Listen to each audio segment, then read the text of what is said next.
ਦੋਸਤੋ, ਪੰਜਾਬੀ ਟ੍ਰਿਬਿਊਨ ਦੇ ਰੋਜ਼ਾਨਾ ਪ੍ਰੋਗਰਾਮ ਵੇਲੇ ਦੀ ਗੱਲ ਵਿੱਚ ਤੁਹਾਡਾ ਸਵਾਗਤ ਹੈ। ਮੈਂ ਆਤਿਸ਼ ਗੁਪਤਾ ਤੁਹਾਡੇ ਸਾਹਮਣੇ ਹਾਜ਼ਰ ਹਾਂ ਤੇ ਅੱਜ ਅਸੀਂ ਗੱਲ ਕਰਾਂਗੇ ਦੇਸ਼ ਧਰੋਹ ਬਾਰੇ, ਗੈਰ ਜ਼ਰੂਰੀ ਕਾਨੂੰਨ ਬਾਰੇ। ਪਰ ਦੋਸਤੋ, ਇਸ ਤੋਂ ਪਹਿਲਾਂ ਸਾਡੇ ਦੇਸ਼ ਦੇ ਵਿੱਚ ਇੱਕ ਬਹੁਤ ਹੀ ਮੰਦਭਾਗੀ ਘਟਨਾ ਵਾਪਰੀ ਹੈ। ਉਸ ਘਟਨਾ ਬਾਰੇ ਗੱਲਬਾਤ ਕਰਾਂਗੇ ਕਿਉਂਕਿ ਉਹ ਘਟਨਾ ਜਿਹੜੀ ਵਾਪਰੀ ਹੈ ਉੜੀਸਾ ਦੇ ਬਾਲਾਸਰ ਵਿੱਚ, ਜਿੱਥੇ ਕਿ ਇੱਕ ਭਿਆਨਕ ਰੇਲ ਹਾਦਸਾ ਹੋਇਆ। ਤੇ ਇਸ ਰੇਲ ਹਾਦਸੇ ਦੌਰਾਨ ਹੁਣ ਤੱਕ ਜੋ ਪਤਾ ਲੱਗਿਆ, ਲਗਭਗ 280 ਦੇ ਕਰੀਬ ਲੋਕਾਂ ਦੀ ਫੌਤ ਹੋ ਚੁੱਕੀ ਹੈ ਤੇ 1000 ਤੋਂ ਵੱਧ ਵਿਅਕਤੀ ਜ਼ਖਮੀ ਹੋ ਚੁੱਕੇ ਨੇ। ਤੇ ਇਹ ਬਹੁਤ ਹੀ ਜਿਹੜਾ ਹੈਗਾ ਦਰਦਨਾਕ ਘਟਨਾ ਹੈ, ਕਿਉਂਕਿ ਇਸ 'ਚ ਇੰਨੀ ਵੱਡੀ ਗਿਣਤੀ 'ਚ ਲੋਕ ਜਿਹੜੇ ਨੇ ਉਹਨਾਂ ਦੀ ਫੌਤ ਹੋ ਚੁੱਕੀ ਹੈ। ਜੇ ਗੱਲ ਕਰੀਏ ਤਾਂ ਇਹ ਦੇਸ਼ ਦੇ ਵਿੱਚ ਪਿਛਲੇ ਸਮੇਂ ਦੌਰਾਨ ਜਿੰਨੇ ਵੀ ਰੇਲ ਹਾਦਸੇ ਹੋਏ ਨੇ ਤਾਂ ਉਹਨਾਂ ਦੇ ਵਿੱਚੋਂ ਇੱਕ ਵੱਡਾ ਰੇਲ ਹਾਦਸਾ ਹੀ ਕਹਿ ਸਕਦੇ ਹਾਂ, ਕਿਉਂਕਿ ਲਗਭਗ 300 ਦੇ ਕਰੀਬ ਵਿਅਕਤੀਆਂ ਦੀ ਫੌਤ ਹੋਣਾ ਇਹ ਕੋਈ ਛੋਟੀ ਗੱਲ ਨਹੀਂ ਹੁੰਦੀ, ਕੋਈ ਛੋਟਾ ਆંકੜਾ ਨਹੀਂ ਹੈ। ਇਸ ਕਰਕੇ ਇਸ ਨੂੰ ਜਿਹੜਾ ਹੈਗਾ ਅਸੀਂ ਬਹੁਤ ਹੀ ਸੋਚਣ ਤੇ ਵਿਚਾਰਨ ਵਾਲੀ ਘਟਨਾ ਕਹਿ ਸਕਦੇ ਹਾਂ ਵੀ ਕਿ ਇਹ ਘਟਨਾ ਵਾਪਰੀ ਕਿਵੇਂ ਹੈ, ਇਸ ਦੇ ਪਿੱਛੇ ਕੀ ਕਾਰਨ ਨੇ, ਕਿਸ ਦੀ ਗਲਤੀ ਰਹੀ ਹੈ। ਇਹ ਸਾਰੀਆਂ ਚੀਜ਼ਾਂ ਜਿਹੜੀ ਹੈਗੀਆਂ ਸੋਚਣ ਤੇ ਵਿਚਾਰਨ ਵਾਲੀ ਹੈ।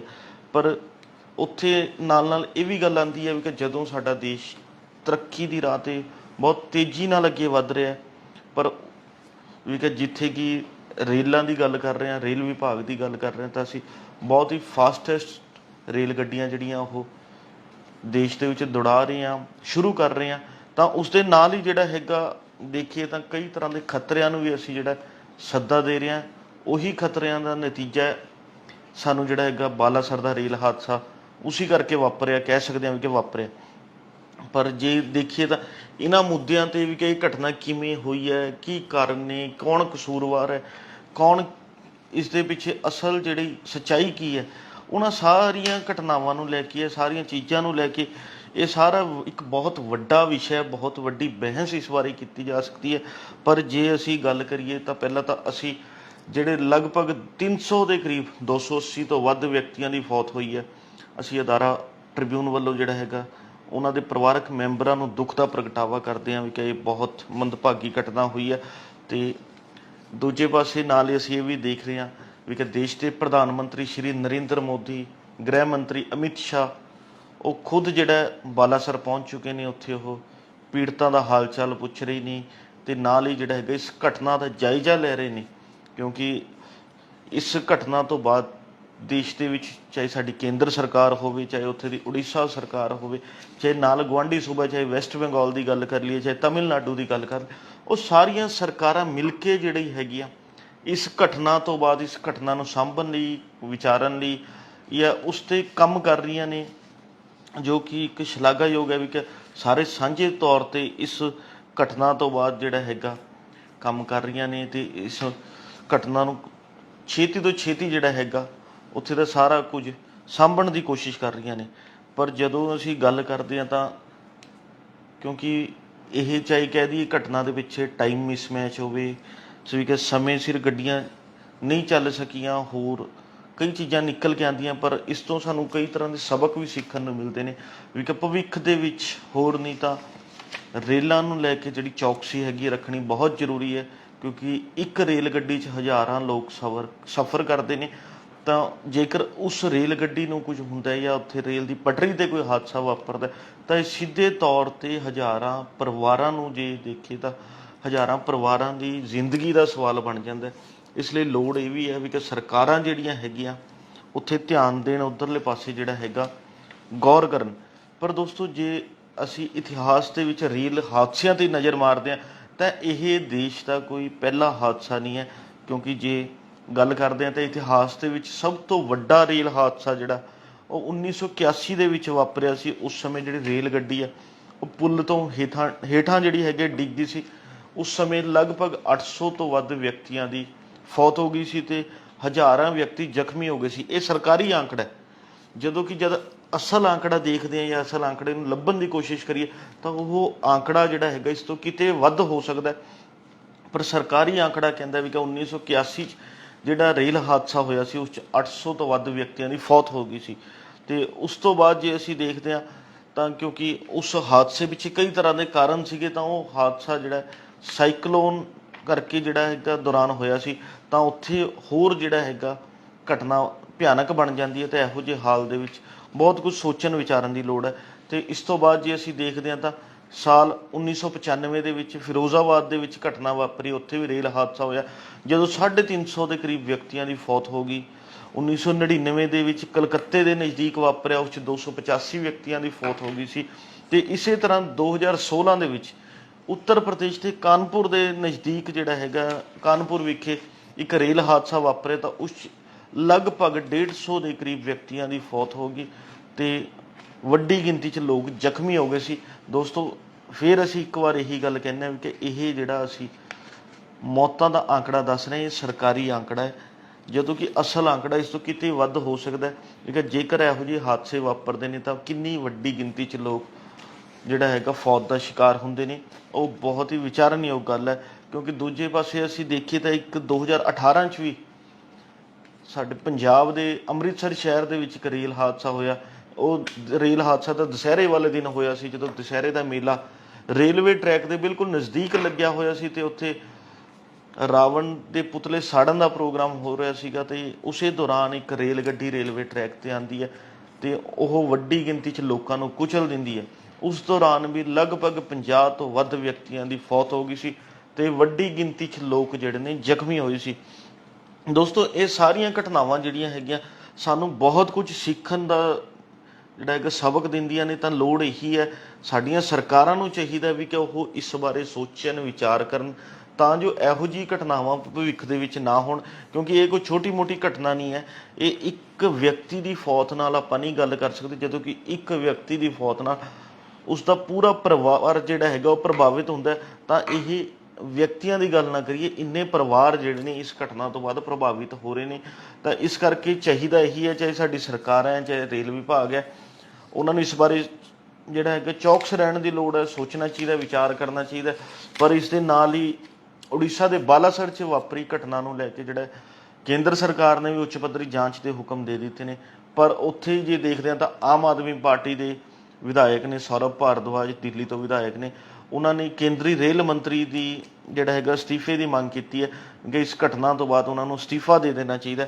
ਇਹ ਹੁਣ ਇਸ ਮਸਲੇ 'ਤੇ ਜਿਹੜਾ ਹੈਗਾ ਕਹਿ ਦਈਏ ਰਾਜਨੀਤੀ ਵੀ ਸ਼ੁਰੂ ਹੋ ਗਈ ਹੈ, ਜੋ ਕਿ ਬਹੁਤ ਹੀ ਮਾੜੀ ਗੱਲ ਹੈ। ਪਰ ਇਹ ਘਟਨਾ ਬਹੁਤ ਮਾੜੀ ਹੋਈ।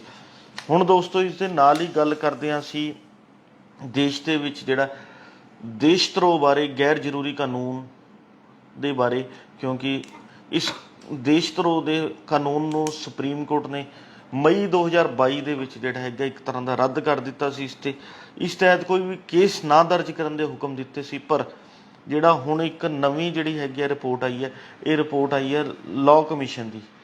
ਇਹ ਲਾਅ ਕਮਿਸ਼ਨ ਦੀ ਰਿਪੋਰਟ 279ਵੀਂ ਰਿਪੋਰਟ ਹੈ। ਇਸ ਦੇ ਵਿੱਚ ਜਿਹੜਾ ਹੈਗਾ ਲਾਅ ਕਮਿਸ਼ਨ ਨੇ ਸੁਪਰੀਮ ਕੋਰਟ ਦੇ ਆਦੇਸ਼ਾਂ ਤੋਂ ਉਲਟ ਜਾ ਕੇ ਜਿਹੜਾ ਹੈਗਾ ਇੱਕ ਰਿਪੋਰਟ ਦਿੱਤੀ ਹੈ, ਜਿਸ 'ਚ ਉਹਨਾਂ ਨੇ ਦੇਸ਼ ਧਰੋਹ ਦੇ ਕਾਨੂੰਨ ਦੀ ਹਮਾਇਤ ਕੀਤੀ ਹੈ। ਉਹਨਾਂ ਨੇ ਕਿਹਾ ਕਿ ਇਹ ਕਾਨੂੰਨ ਜਿਹੜਾ IPC ਦੇ ਵਿੱਚ ਧਾਰਾ 124 ਹੈ, ਉਸ ਨੂੰ ਜਿਹੜਾ ਹੈਗਾ ਬਹਾਲ ਕਰਨਾ ਚਾਹੀਦਾ, ਉਸ ਨੂੰ ਜਾਰੀ ਰੱਖਣਾ ਚਾਹੀਦਾ। ਇਸ ਦੇ ਨਾਲ ਹੀ ਉਹਨਾਂ ਨੇ ਕਿਹਾ ਵੀ ਕਿ ਦੇਸ਼ ਧਰੋਹ ਕਾਨੂੰਨ ਦੇ ਵਿੱਚ ਜਿਹੜਾ ਹੈਗਾ ਸਜ਼ਾ ਨੂੰ ਵੀ ਵਧਾਉਣਾ ਚਾਹੀਦਾ, ਕਿਉਂਕਿ ਹੁਣ ਤੱਕ ਵੱਧੋ ਵੱਧ ਸਜ਼ਾ ਜਿਹੜੀ ਹੈਗੀ ਉਹ 3 ਸਾਲ ਦੀ ਰੱਖੀ ਗਈ ਹੈ। ਤਾਂ ਉਹਨਾਂ ਨੇ ਸਜ਼ਾ ਨੂੰ ਵੀ ਜਿਹੜਾ ਹੈਗਾ ਵਧਾਉਣ ਦੀ ਮੰਗ ਕੀਤੀ ਹੈ ਵੀ ਕਿ ਇਸ ਨੂੰ ਹੋਰ ਸਖਤ ਕਰਦੇ ਹੋਏ ਜਿਹੜੀ ਸਜ਼ਾ ਉਹ ਘੱਟੋ ਘੱਟ ਸਜ਼ਾ 7 ਸਾਲ ਦੀ ਤੇ ਵੱਧੋ ਵੱਧ ਉਮਰ ਕੈਦ ਤੱਕ ਦੀ ਸਜ਼ਾ ਜਿਹੜੀ ਹੈਗੀ ਕਰਨ ਦੀ ਮੰਗ ਕੀਤੀ ਹੈ। ਤੇ ਇਸ ਤੋਂ ਬਾਅਦ ਜਿਹੜਾ ਹੈਗਾ ਦੇਸ਼ ਦੇ ਵਿੱਚ ਕਈ ਤਰ੍ਹਾਂ ਦੀ ਜਿਹੜਾ ਹੈਗਾ ਬਹਿਸ ਸ਼ੁਰੂ ਹੋ ਚੁੱਕੀ ਹੈ, ਵਿਚਾਰ ਚਰਚਾ ਸ਼ੁਰੂ ਹੋ ਚੁੱਕੀ ਹੈ, ਕਿਉਂਕਿ ਇਹ ਕੋਈ ਨਵੀਂ ਗੱਲ ਨਹੀਂ ਹੈ। ਪਿਛਲੇ ਲੰਬੇ ਸਮੇਂ ਤੋਂ ਇਹ ਵਿਚਾਰਯੋਗ ਮੁੱਦਾ ਹੈ ਕਿਉਂਕਿ ਦੇਸ਼ ਦੇ ਵਿੱਚ ਰਾਜਨੀਤਿਕ ਪਾਰਟੀਆਂ ਇਸ ਕਾਨੂੰਨ ਨੂੰ ਜਿਹੜਾ ਹੈਗਾ ਉਸ ਦੀ ਦੁਰਵਰਤੋਂ ਕਰਦੀਆਂ ਨੇ, ਲੋਕਾਂ ਦੀ ਇੱਕ ਰਾਜਸੀ ਰੰਜਿਸ਼ 'ਤੇ ਚੱਲਦਿਆਂ ਝੂਠੇ ਮੁਕੱਦਮੇ ਦਰਜ ਕਰਦੀਆਂ ਨੇ। ਤਾਂ ਇਹ ਇਸ ਕਰਕੇ ਜਿਹੜਾ ਹੈਗਾ ਲਗਾਤਾਰ ਲੋਕਾਂ ਵੱਲੋਂ ਇਸ ਕਾਨੂੰਨ ਦੀ ਵਿਰੋਧਤਾ ਕੀਤੀ ਜਾ ਰਹੀ ਸੀ। ਕਿਉਂਕਿ ਦੇਖੀਏ ਤਾਂ ਰਾਜਨੀਤਿਕ ਪਾਰਟੀਆਂ ਦਾ ਮੰਨਣਾ ਹੁੰਦਾ ਹੈ ਵੀ ਕਿ ਜੇਕਰ ਕਿਸੇ ਵੀ ਵਿਅਕਤੀ ਨੇ ਸਰਕਾਰ ਦੇ ਵਿਰੁੱਧ ਜਾਂ ਕਿਸੇ ਦੇ ਵੀ ਵਿਰੁੱਧ ਜਿਹੜਾ ਹੈਗਾ ਕੋਈ ਟਿੱਪਣੀ ਕਰ ਦਿੱਤੀ ਸੱਤਾਧਾਰੀ ਧਿਰ ਦੇ ਵਿਰੁੱਧ, ਤਾਂ ਉਸ ਨੂੰ ਉਹ ਦੇਸ਼ ਧਰੋਹ ਮੰਨ ਲੈਂਦੀਆਂ ਨੇ। ਪਰ ਜੇ ਦੇਖੀਏ ਤਾਂ ਇਸ ਕਾਨੂੰਨ ਦੇ ਅਧੀਨ ਜਾ ਕੇ ਤਾਂ ਕਿਤੇ ਨਾ ਕਿਤੇ ਲੋਕਾਂ ਦੇ ਵਿਚਾਰ ਪ੍ਰਗਟਾਵੇ ਦੀ ਆਜ਼ਾਦੀ ਹੈ ਉਸ ਨੂੰ ਖੋਰਾ ਲਾਉਣ ਦੀ ਕੋਸ਼ਿਸ਼ ਕੀਤੀ ਹੈ।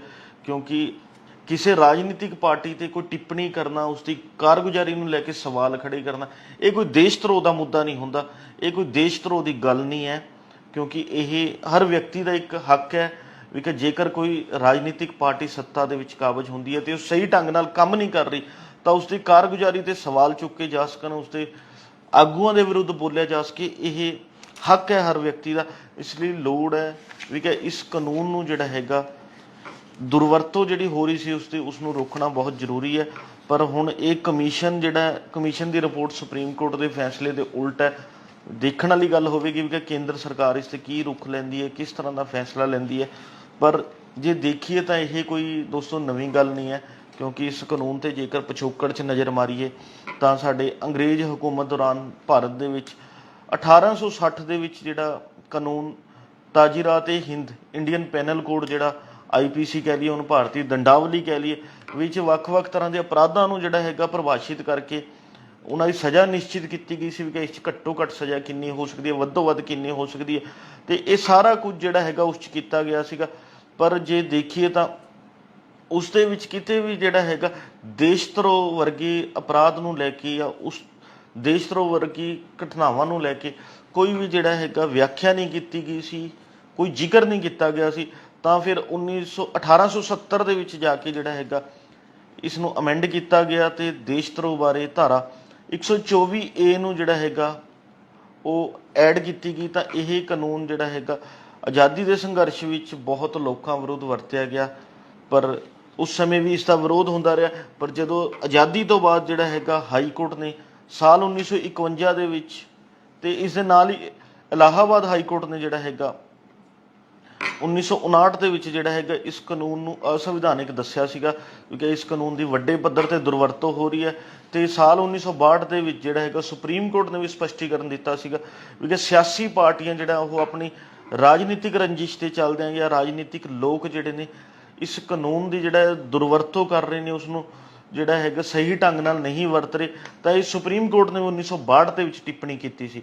ਤਾਂ ਉਸ ਤੋਂ ਬਾਅਦ ਤੋਂ ਜਿਹੜਾ ਹੈਗਾ ਇਹ ਮੁੱਦਾ ਜਿਹੜਾ ਹੈਗਾ ਵੱਡੇ ਪੱਧਰ 'ਤੇ ਵਿਚਾਰਿਆ ਜਾ ਰਿਹਾ ਸੀ, ਵਿਚਾਰਨਯੋਗ ਸੀਗਾ। ਅਤੇ 1973 ਦੇ ਵਿੱਚ ਆ ਕੇ ਇੰਦਰਾ ਗਾਂਧੀ ਦੀ ਸਰਕਾਰ ਵੱਲੋਂ ਇਸ ਕਾਨੂੰਨ ਨੂੰ ਹੋਰ ਸਖਤ ਕਰ ਦਿੱਤਾ ਗਿਆ ਸੀਗਾ, ਹੋਰ ਇਸ ਦੇ ਵਿੱਚ ਜਿਹੜਾ ਹੈਗੀਆਂ ਪਾਬੰਦੀਆਂ ਵਧਾ ਦਿੱਤੀਆਂ ਗਈਆਂ ਸੀ। ਤਾਂ ਇਹ ਕਾਨੂੰਨ ਸਮੇਂ ਦੇ ਨਾਲ ਨਾਲ ਹੋਰ ਸਖਤ ਹੁੰਦਾ ਰਿਹਾ। ਪਰ ਜੇ ਦੇਖੀਏ ਤਾਂ ਪਿਛਲੇ ਕੁਝ ਸਾਲਾਂ ਦੇ ਵਿੱਚ ਜਿਹੜਾ ਹੈਗਾ ਇਸ ਕਾਨੂੰਨ ਦੀ ਦੇਸ਼ ਦੇ ਵਿੱਚ ਵੱਡੇ ਪੱਧਰ 'ਤੇ ਵਰਤੋਂ ਹੋਈ ਹੈ। ਜੇ ਸਿੱਧੇ ਤੌਰ 'ਤੇ ਕਹੀਏ ਤਾਂ ਸਾਲ 2014 ਤੋਂ ਬਾਅਦ ਇਸ ਕਾਨੂੰਨ ਅਧੀਨ ਦੇਸ਼ ਦੇ ਵਿੱਚ ਵੱਡੀ ਗਿਣਤੀ 'ਚ ਪਰਚੇ ਦਰਜ ਕੀਤੇ ਗਏ ਨੇ, ਜਦੋਂ ਵੱਡੀ ਗਿਣਤੀ 'ਚ ਲੋਕਾਂ ਨੂੰ, ਪੱਤਰਕਾਰਾਂ ਨੂੰ, ਲੇਖਕਾਂ ਨੂੰ, ਬੁੱਧੀਜੀਵੀਆਂ ਨੂੰ ਇਹੋ ਜਿਹੇ ਕੇਸਾਂ ਦੇ ਵਿੱਚ ਜਿਹੜਾ ਹੈਗਾ ਜੇਲ੍ਹਾਂ ਦੇ ਵਿੱਚ ਡੱਕਿਆ ਗਿਆ। ਤਾਂ ਉਸੀ ਸਾਰੀਆਂ ਚੀਜ਼ਾਂ ਨੂੰ ਦੇਖਦੇ ਹੋਏ ਸੁਪਰੀਮ ਕੋਰਟ ਨੇ ਮਈ 2022 ਦੇ ਵਿੱਚ ਧਾਰਾ 124 ਦੀ ਵਰਤੋਂ 'ਤੇ ਜਿਹੜਾ ਹੈਗਾ ਰੋਕ ਲਗਾਈ ਸੀ ਵੀ ਕਿ ਇਸ ਦੀ ਵਰਤੋਂ ਸਹੀ ਢੰਗ ਨਾਲ ਨਹੀਂ ਹੋ ਰਹੀ, ਬਲਕਿ ਸਾਰਿਆਂ ਵੱਲੋਂ ਇਸ ਦੀ ਦੁਰਵਰਤੋਂ ਕੀਤੀ ਜਾ ਰਹੀ ਹੈ। ਤਾਂ ਉਸਨੇ ਇਸ 'ਤੇ ਰੋਕ ਲਗਾ ਦਿੱਤੀ ਸੀ। ਪਰ ਹੁਣ ਕਾਨੂੰਨ ਕਮਿਸ਼ਨ ਦੀ ਨੇ ਜਿਹੜਾ ਹੈਗਾ ਦੁਬਾਰਾ ਇਸ ਜਿਹੜਾ ਕਾਨੂੰਨ ਦੀ ਉਹ ਹਮਾਇਤ ਕੀਤੀ ਹੈ, ਦੇਸ਼ ਧਰੋਹ ਵਾਲੇ ਕਾਨੂੰਨ ਦੀ। ਅਤੇ ਉਸਦੇ ਪਾਸੇ ਜਿਹੜਾ ਹੈਗਾ ਸੁਪਰੀਮ ਕੋਰਟ ਦੇ ਫੈਸਲੇ ਦੇ ਬਿਲਕੁਲ ਉਲਟ ਹੈ। ਹੁਣ ਦੇਖਣਾ ਹੋਵੇਗਾ ਵੀ ਕਿ ਕੇਂਦਰੀ ਕਾਨੂੰਨ ਮੰਤਰੀ ਨੇ ਜਿਹੜਾ ਹੈਗਾ ਇਸ ਬਾਰੇ ਕਿਹਾ ਵੀ ਕਿ ਉਹ ਇਸ ਬਾਰੇ ਵਿਚਾਰ ਚਰਚਾ ਕਰਨਗੇ ਅਤੇ ਉਸ ਤੋਂ ਬਾਅਦ ਹੀ ਕੋਈ ਫੈਸਲਾ ਲੈਣਗੇ। ਅਤੇ ਹੁਣ ਕੇਂਦਰ ਸਰਕਾਰ ਇਸ 'ਤੇ ਕੀ ਰੁਖ ਅਖਤਿਆਰ ਕਰਦੀ ਹੈ, ਉਹ ਕਾਨੂੰਨ ਕਮਿਸ਼ਨ ਦੀ ਰਿਪੋਰਟ ਨੂੰ ਕਿਸ ਪਾਸੇ ਲੈ ਕੇ ਜਾਂਦੀ ਹੈ, ਕਿਸ ਤਰ੍ਹਾਂ ਲੈਂਦੀ ਹੈ, ਉਹ ਤਾਂ ਸਮਾਂ ਹੀ ਦੱਸੇਗਾ। ਪਰ ਪੰਜਾਬੀ ਟ੍ਰਿਬਿਊਨ ਤੁਹਾਡੇ ਤੱਕ ਇਸ ਤਰ੍ਹਾਂ ਦੇ ਜਨਤਕ ਮੁੱਦਿਆਂ ਨੂੰ ਅਤੇ ਲੋਕਾਂ ਦੀਆਂ ਸਮੱਸਿਆਵਾਂ ਨੂੰ ਸਮੇਂ-ਸਮੇਂ 'ਤੇ ਪਹੁੰਚਾਉਂਦਾ ਰਹੇਗਾ ਤੁਹਾਡੇ ਤੱਕ ਅਤੇ ਤੁਹਾਡੇ ਅੱਗੇ ਰੱਖਦਾ ਰਹੇਗਾ। ਅਤੇ ਕੱਲ੍ਹ ਨੂੰ ਫੇਰ ਇਸੇ ਸਮੇਂ ਇੱਕ ਨਵੇਂ ਮੁੱਦੇ 'ਤੇ ਗੱਲਬਾਤ ਕਰਾਂਗੇ ਪ੍ਰੋਗਰਾਮ ਵੇਲੇ ਦੀ ਗੱਲ ਵਿੱਚ। ਧੰਨਵਾਦ।